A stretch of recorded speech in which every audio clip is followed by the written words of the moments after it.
Vous êtes sur les ailes du Québec. Attachez vos ceintures. On décolle!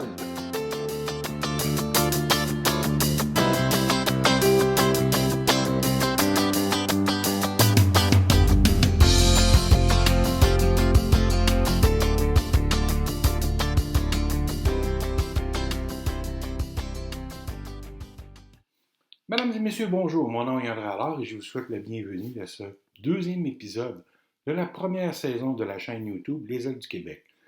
Par contre, le site Les Ailes du Québec existe depuis octobre 2015 et je vous incite à aller le voir sur lesailedesduquebec.com. Il y a de nombreux articles qui paraissent tous les semaines. C'est facilement 10 à 15 articles par semaine que vous pouvez lire sur le site Les Ailes du Québec. Aujourd'hui, l'émission, un sujet, mais tout un. Qu'est-ce qui fait de l'A220 un avion exceptionnel?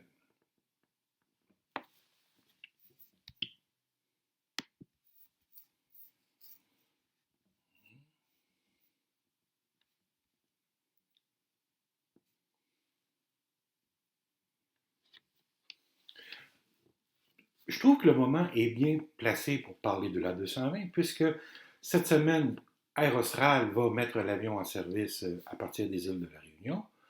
Et au mois d'octobre, c'est Air France qui va mettre l'avion en service. Alors, puisque l'A220 va rentrer en service dans la francophonie, ben quoi de mieux qu'une émission en français sur les qualités exceptionnelles de cet avion. On va faire un petit peu d'histoire pour commencer. D'abord, il faut se souvenir que c'est Bombardier qui avait lancé le projet en 2008, qui s'appelait alors le C-Series. L'objectif de Bombardier était de mettre au point un avion dans la catégorie 100 à 150 sièges, dont les consommations de carburant seraient de 20% inférieures aux avions existants à ce moment-là. Donc, on fait référence, dans le cas de l'A220, à l'A319 CEO, si on veut bien comparer comme taille. D'ailleurs, l'A220-300 et l'A319 CEO ou Neo sont des appareils de taille comparable ou de capacité comparable. Pour réussir à mettre au point cet avion-là, Bombardier a apporté plusieurs innovations, dont on en a parlé plus tard, dans quelques instants. Et c'est en septembre 2013 que le premier vol a eu lieu et l'avion est certifié par Transport Canada en décembre 2015. C'est en juillet 2016 qu'il est entré en service avec la compagnie suisse. À ce moment-là, l'avion qui a été mis en service, c'était un A220-100, donc un CS-100. Par la suite, Suisse a reçu des CS-300, donc des A220-300. L'A220 se décline en deux versions, l'A220-100, d'une capacité de 108 à 133 passagers, et l'A220-300, d'une capacité de 130 à 160 passagers.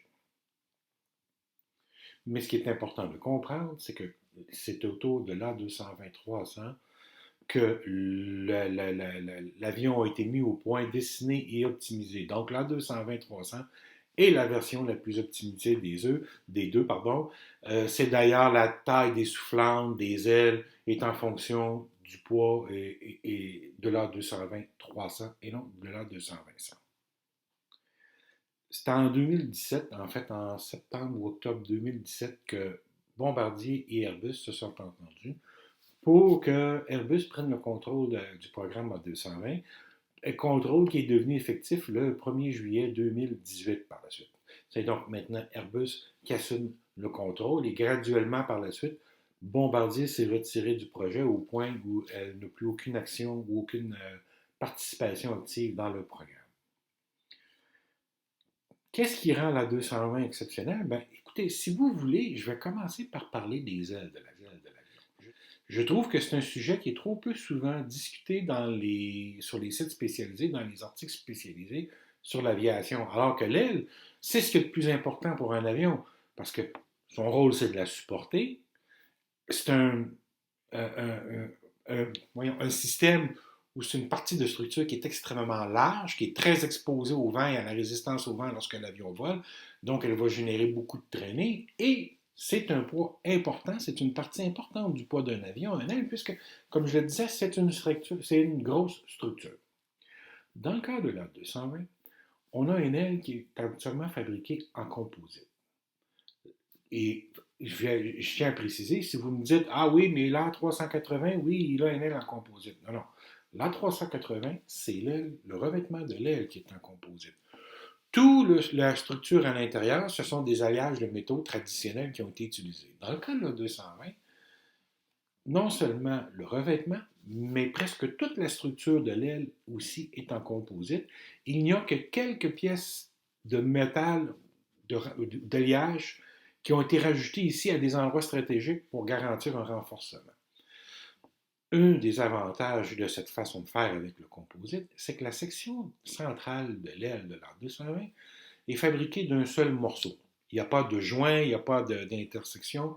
Donc tout est d'un seul morceau et c'est extrêmement résistant. D'ailleurs, lorsque Bombardier a soumis l'aile de l'A220 ou du C-Series à l'époque au test de charge maximale, l'aile ne s'est jamais brisée. On sait que pour être certifié, l'aile d'un avion doit être capable de prendre 150% de la charge maximum pour laquelle elle a été dessinée. Alors, dans le cas de la 220, non seulement cette marque a été atteinte, mais elle a été dépassée et de beaucoup. Ce qui a arrêté, ce qui a mis fin à l'essai de charge utile, de charge maximum de l'aile de la 220, c'est qu'à un moment donné, les cylindres se sont rendus au bout de leur course, donc ils n'étaient plus capables d'imposer une charge supplémentaire, et c'est le chiffre atteint lors de cet essai qui a été inscrit, mais probablement que l'aile sera capable d'en prendre encore beaucoup plus. Voilà donc pour une première chose de cette aile. Comme elle est en composite, elle est beaucoup plus légère qu'une aile traditionnelle, malgré son extraordinaire résistance. On parle d'un poids inférieur là, à volume égal d'à peu près 35 à 50%. Je n'ai pas les chiffres précis et ça varie selon qui on consulte. Donc c'est un peu difficile à déterminer. Par contre, ce que l'on sait aussi, c'est que l'aile de la 220 est une aile extrêmement efficace. Elle a une bonne finesse aérodynamique. Son rapport portance-traînée est excellent.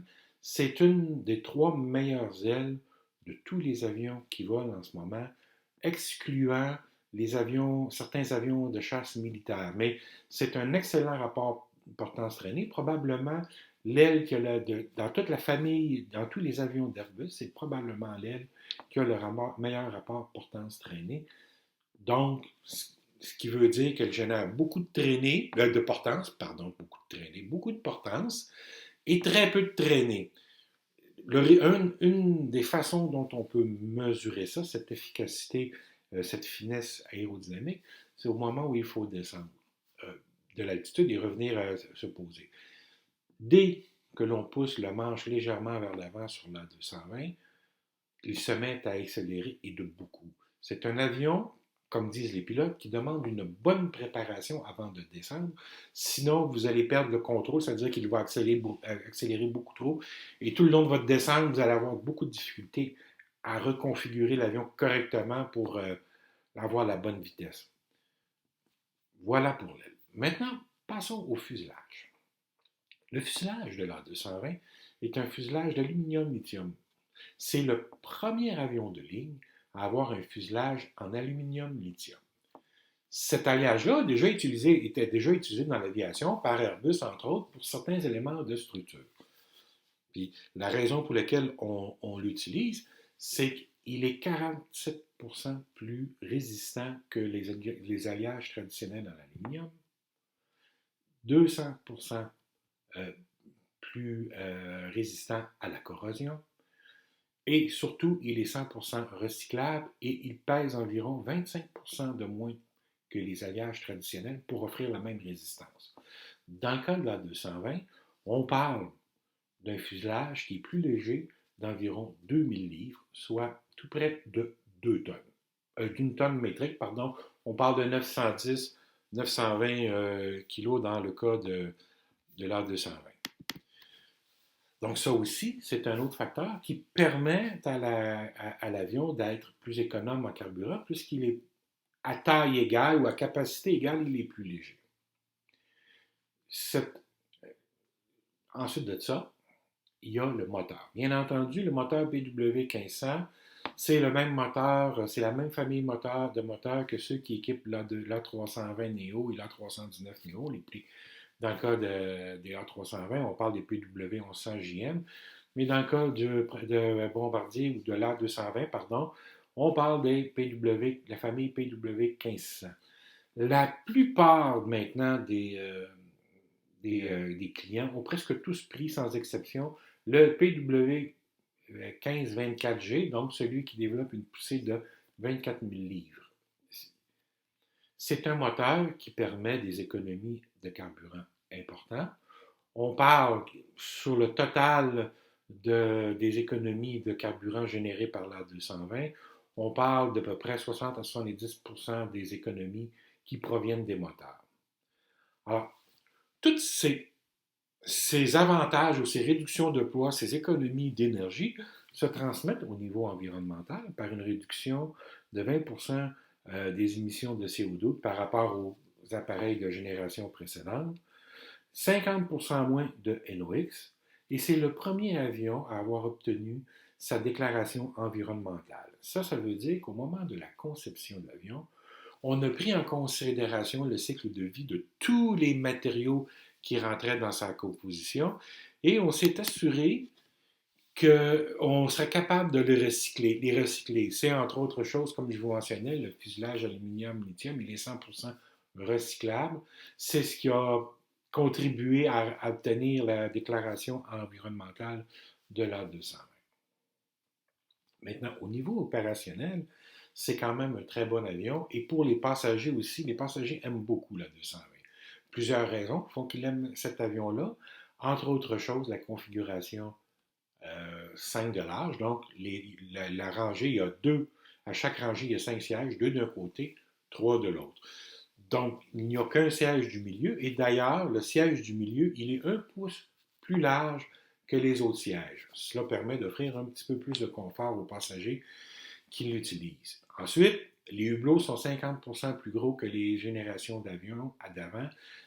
Quand on a une journée ensoleillée, quand on embarque dans un A220, ça se voit, on ressent la différence.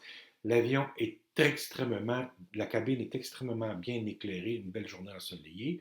Et en plus de ça, il y a un système d'éclairage à bord qui permet de réduire les problèmes de décalage horaire sur les longs vols, puisqu'on peut jouer, l'éclairage peut aider à réguler les cycles circadiens pour les longs vols. L'appareil est pressurisé à 5000 pieds, donc 3000, plus bas que les avions d'avant, de la génération d'avant. Résultat, plus forte concentration d'oxygène dans la cabine.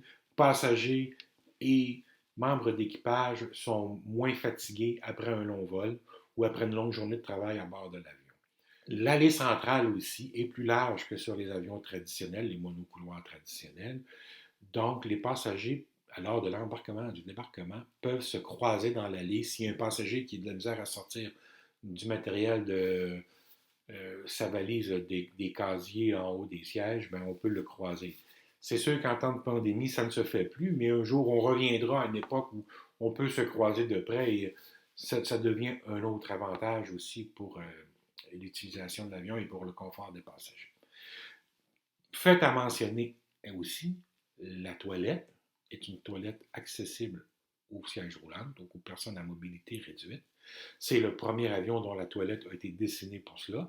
Certaines compagnies aériennes ont même un hublot dans cette toilette. Ça a fait beaucoup, curieusement, c'est un phénomène qui a beaucoup fait jaser aux États-Unis, mais c'est la toilette la plus spacieuse. Vous avez une personne de moteur est capable de se tenir facilement debout dans la toilette sans aucun encombrement. Donc voilà aussi un autre élément qui ajoute au confort des passagers. Maintenant, au niveau performance de l'avion, c'est un avion qui est fait qui est capable de s'adapter aux trajets courts comme les trajets longs. Pour les trajets courts, entre autres choses, il faut savoir que le temps de rotation ou le temps d'escale minimum au sol entre 220 est de 20 minutes. Ce que peu d'avions sont capables de faire, et je m'explique pourquoi. Le temps d'escale, un des facteurs qui détermine le temps d'escale minimum au sol d'un avion, c'est la température des freins. En effet, à chaque fois qu'un avion atterrit, les freins sont fortement sollicités. et il y a une montée en température. Évidemment, des freins trop chauds peuvent perdre de l'efficacité. Si vous voulez redécoller immédiatement, puis que vos freins sont chauds, vous risquez d'avoir des problèmes à arrêter dans les distances prescrites. S'il y a une panne moteur, par exemple, ou si le décollage doit être rejeté en cas de problème technique. Donc, il faut laisser, après un atterrissage, il faut laisser baisser la température des freins en dessous d'un minimum où c'est acceptable. Pour éviter d'avoir un long temps d'escale, les ingénieurs de Bombardier ont tout simplement surdimensionné les freins de l'A220, de sorte qu'ils sont capables d'absorber beaucoup plus d'énergie que le poids normal de l'avion, donc la montée en température est moins élevée, et ils redescendent plus rapidement à la température, en dessous de la température où c'est sécuritaire de tenter un nouveau décollage. Donc ça, c'est un temps de rotation rapide de 20 minutes. C'est sûr que pour une compagnie comme Air France, par exemple, quand elle fait une escale, quand elle est à Charles de Gaulle, lorsque l'avion atterrit, le long temps de circulation au sol pour se rendre au terminal et en revenir vers la piste, et vous embarquez une centaine de passagers, vous débarquez une centaine de passagers, en rembarquez une centaine, très difficile de le faire en 20 minutes. Mais je pense à la compagnie Eurostral, qui, elle, fait beaucoup d'arrêts dans de petits aéroports, va embarquer quelques passagers sur les petits aéroports, le temps d'escale, le temps de circulation au sol est court. Si vous débarquez 5 passagers, vous en rembarquez 5 ou 10, ça se fait très rapidement. Donc, Air Seychelles, pardon, Air Austral, mais excusez-moi mes excuses aux gens d'Air Austral. Donc, Air Austral aura la possibilité de faire des vols, des escales rapides et d'augmenter donc le nombre de vols quotidiens qu'elle peut faire avec le même appareil. Donc, il y a certaines régions du monde moins densément peuplées où ça devient un avantage à ce moment-là d'avoir une possibilité d'escale rapide. L'autre chose qui aide à la rapidité des escales, ce sont les points de service sur l'avion. Je vous ai mentionné tantôt que le diamètre de l'A220 est plus petit. Le fuselage est d'un plus petit diamètre que si on compare par exemple à la 319. Forcément, si vous avez seulement 5 sièges de large, pour contenir le même nombre de passagers qu'un A319, le fuselage de l'A220 sera plus long. Ce que ça a permis à ce moment-là, au moment de concevoir l'avion, ça a été de distancer les points de service le long du fuselage, de sorte que le véhicule qui s'occupe de l'entretien de la toilette et de l'eau potable, du camion de carburant, les véhicules qui s'occupent de charger et décharger la soute à bagages, véhicules d'entretien, d'inspection mécanique, tous ces véhicules-là peuvent accéder en même temps à l'avion sans se nuire. Il y a suffisamment de distance entre les points de service sur l'avion pour qu'il n'y ait pas de congestion et que le service soit donné rapidement. C'est un autre facteur qui rend cet avion-là plus efficace. Il est facile à servir au sol. Il demande peu de temps. L'entretien de l'A220 aussi est un autre facteur qui contribue à en faire un avion efficace. Il faut savoir que sur l'A220, il a été conçu pour une inspection hebdomadaire et non quotidienne. Donc, avec une inspection par semaine, les mécaniciens n'ont pas besoin à chaque jour de se présenter et de prendre quelques minutes ou une demi-heure ou une heure de vérification où l'avion n'est pas disponible. Il est en inspection quotidien, ce qui n'est pas le cas avec la 220. Donc, même les réservoirs d'huile pour les moteurs ont une plus grande capacité afin justement de pouvoir faire une seule inspection par semaine et un seul rajout d'huile au moteur par semaine plutôt que quotidien. De plus, comme c'est un avion moderne, il est muni d'une multitude de capteurs qui permettent d'enregistrer jusqu'à 50 000 paramètres de fonctionnement des systèmes de l'avion. Les clients ont la possibilité, après ça, d'acheter les informations qui sont téléchargées dans les systèmes informatiques d'Airbus qui contrôlent cette information-là. Les clients rachètent l'information, rachètent la partie d'information avec les critères ou avec les paramètres qui les intéressent afin d'améliorer leurs opérations. Cela améliore beaucoup aussi l'efficacité de l'entretien. On est capable, avec autant d'informations, de faire de l'entretien prédictif, puisque certains systèmes ou certaines pièces, on est capable de voir mesurer la détérioration de pièces dans la pièce dans son cycle de vie et d'anticiper son remplacement avant qu'elle ne brise.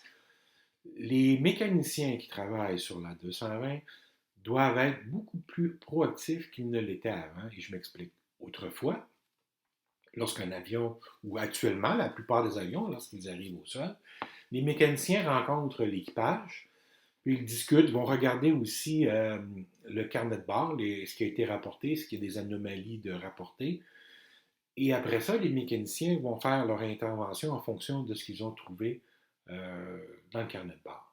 Mais vous comprendrez que dans le cas d'un avion comme l'A220, lorsqu'il arrive au sol, le mécanicien est déjà capable, avant même que l'avion ait été, les moteurs aient été coupés, dès qu'il se rapproche du terminal, le mécanicien est capable d'accéder via Wi-Fi à l'avion ses systèmes, ses données, et il est déjà capable de voir qu'est-ce qu'il y a à faire dessus.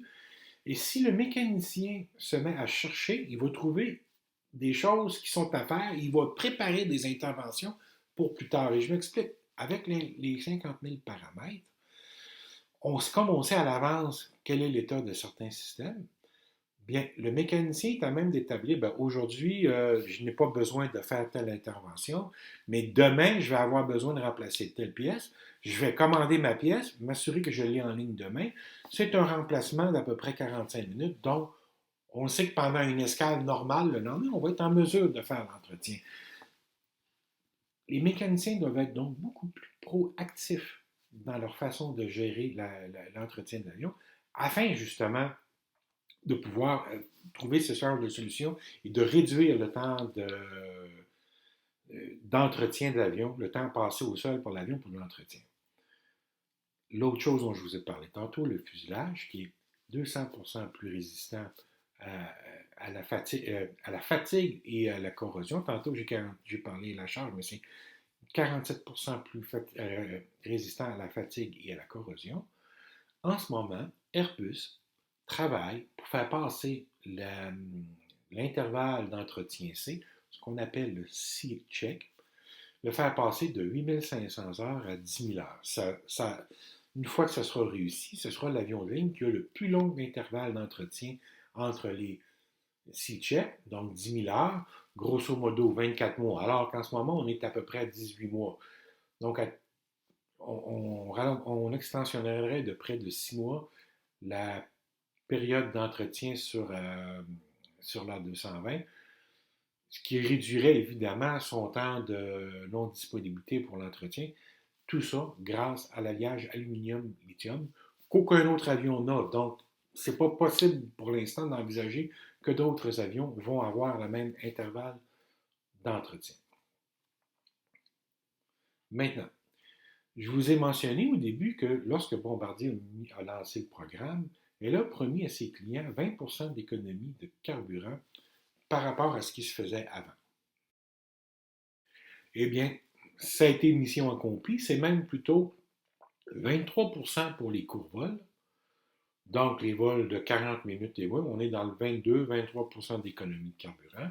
Et dès que l'avion fait des vols de 5 heures, là on arrive avec des économies de carburant de 25, 26, 27%, dépendant des régions, dépendant de la durée du vol. Plus l'avion vole longtemps, plus il est économique par rapport évidemment aux avions d'ancienne génération.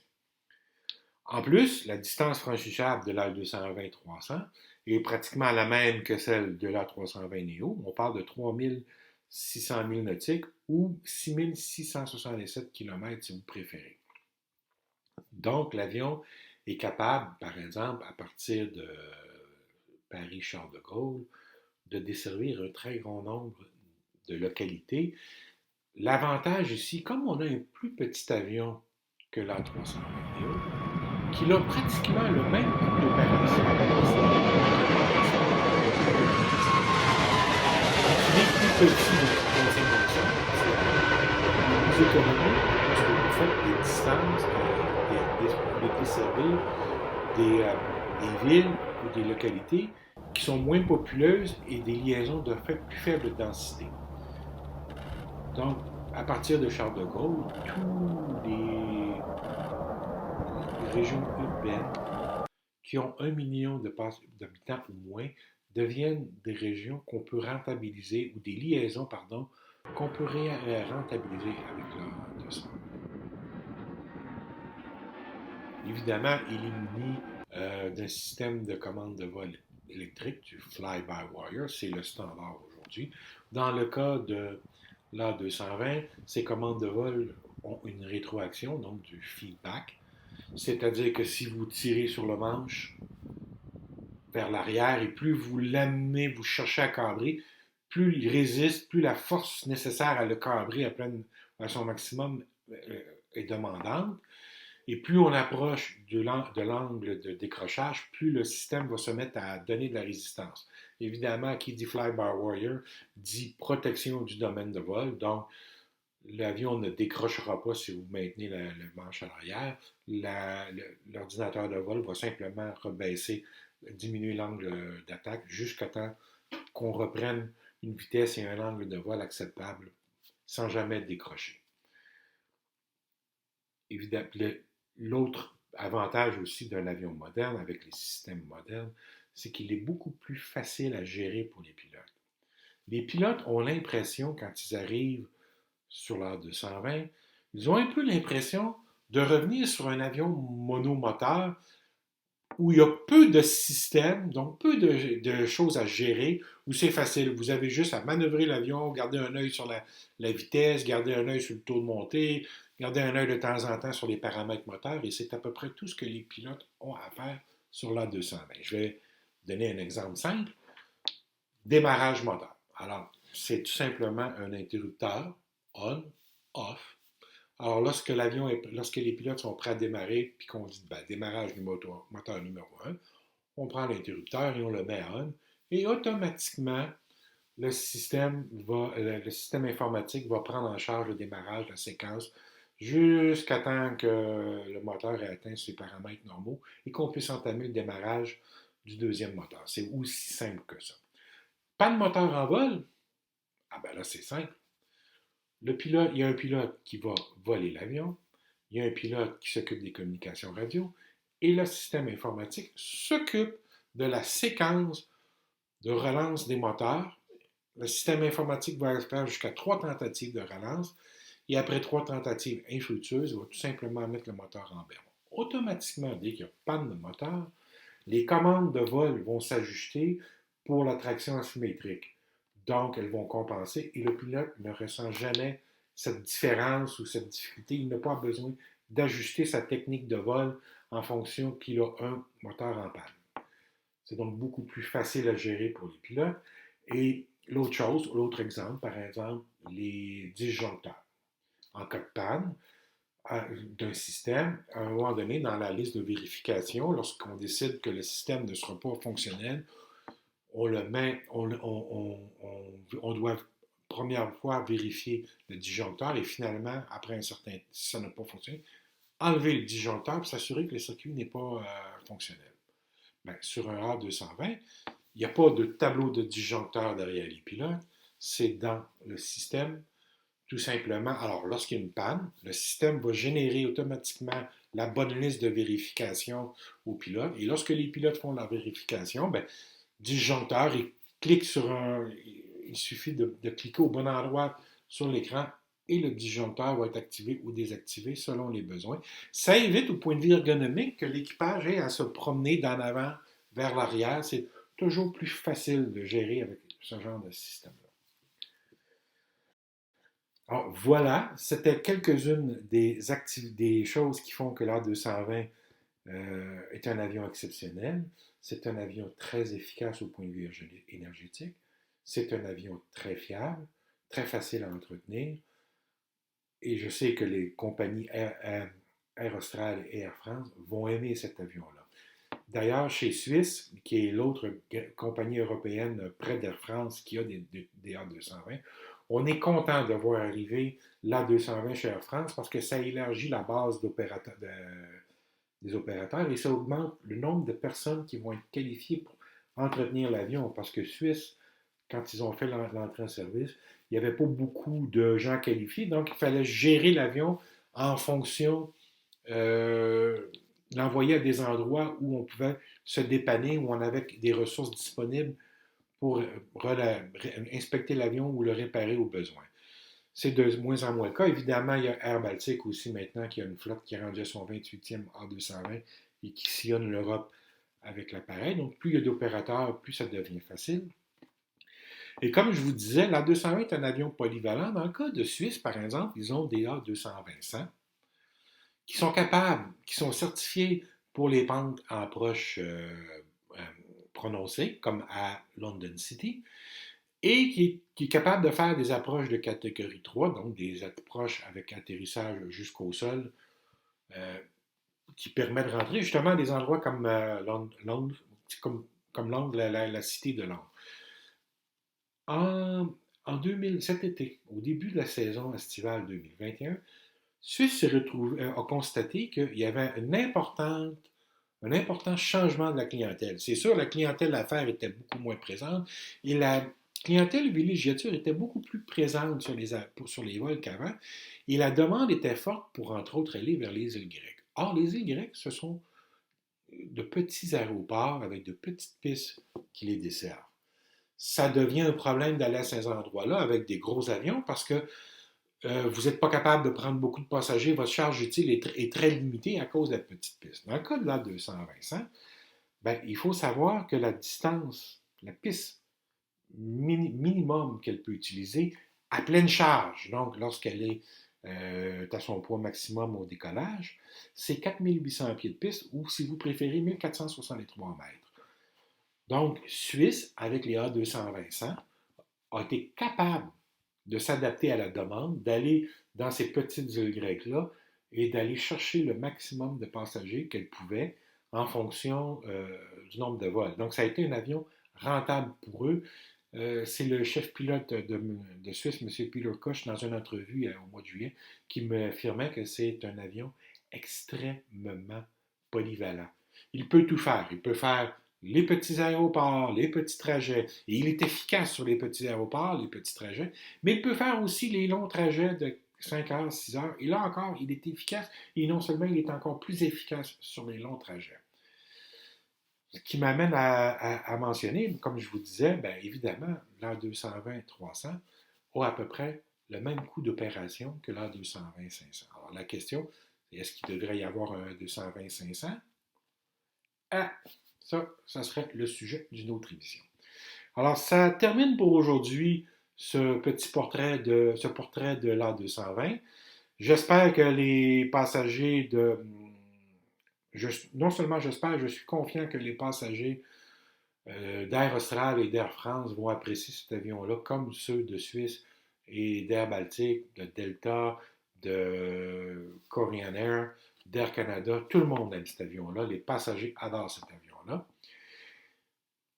Alors, je vous rappelle, si vous voulez vous abonner à la chaîne YouTube, vous allez dans le bas, vous cliquez je m'abonne. Et si vous avez aimé cet épisode, ben, cliquez le pouce, cliquez que vous avez aimé. C'est important pour le référencement sur YouTube d'avoir ces j'aime-là. Ça accélère, ça améliore, ça, ça a un impact sur l'algorithme de YouTube et ça accélère le référencement. Dans les sujets à venir au cours des prochaines semaines, il y aura A220 situation et perspective, donc combien il y a d'avions vendus, où on s'en va, combien on en produit, qui sont les clients, puis quels sont les clients potentiels. Aussi, je travaille aussi sur la certification des drones, taxis aériens, voitures volantes et autres bidules. Et je vais vous expliquer dans cette émission-là pourquoi ça va être beaucoup plus long qu'on pense avant de certifier tous ces trucs-là pour du vol fréquent en ville. Alors, je vous remercie et je vous dis au revoir et à la prochaine.